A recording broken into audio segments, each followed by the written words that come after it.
అంతకంటే ముందు పాప రిజీనా తను కూడా అమ్మని చూసుకుంటా ఉంది.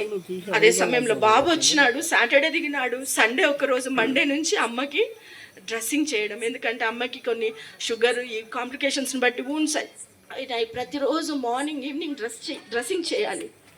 ఎంత గొప్ప ఆధిక్యత మాకు ఇచ్చినాడు. తల్లిదండ్రులకు సేవ చేయడం, అలాగే మా పిల్లలు వాళ్ళ అమ్మమ్మ తాతయ్యకి, అలాగే నాయనమ్మ తాతయ్యకి సేవ చేయడం, ఇది గొప్ప బ్లెస్సింగ్ అండి.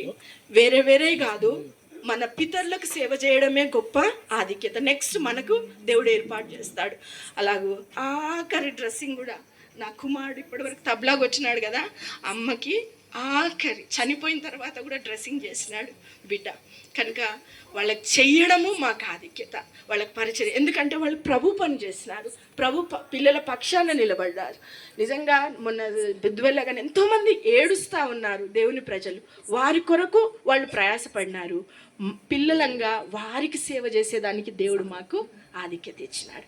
అలాగూ మేము కూడా వాళ్ళు నడిచిన బాటలో అనేకసార్లు అంటూ ఉంటాడు నోన, మీ నాన్నే కొంచెం నేను ఏదన్నా అయితే నోవ గారు అంటూ ఉంటారు, నాన్నెట్లా చేసినారు, గ్రామాలను ఇష్టపడ్డారు, బీద ప్రజల దగ్గరికి స్వార్థ చేస్తూ వచ్చినాడు. వాళ్ళతో కలిసి భోజనం, తగ్గింపుతో దీనులుగా వారు ప్రభుని, అందుకే ప్రజలతో ఐక్యపరచబడడం మేము నేర్చుకున్నాం. అది సంఘముతో ఐక్యపరచబడడం, అక్కడ తారతమ్యం లేదు, ఎడ్యుకేషన్ ఇలాంటివి ఏమి అలాగే మా తల్లిదండ్రులు మాకు నేర్పించినారు. మేము కూడా మా జీవిత కాలం అంతా కూడా ఉన్నది కొద్ది దినాలు ప్రభును అలాగూ మా తాతల వల్లే మా తల్లిదండ్రుల వల్లే తిరిగి మేము కూడా సేవ చేయాలి. మేమే కాదు, నెక్స్ట్ ఇంకొక జనరేషన్ కూడా ప్రభు కొరకు ప్రయాసపడాలని మా ఆశ. కనుక ఈ సాక్ష్యాన్ని దేవుడు దీవించినట్లు ప్రార్థన చేయండి. మా కుటుంబాలు ప్రభు కొరకు నిలబడి ప్రభు సేవలో కొనసాగలాగిన మా కుటుంబాలు 6 మంది పిల్లలము, వారి సంతానం అంతా.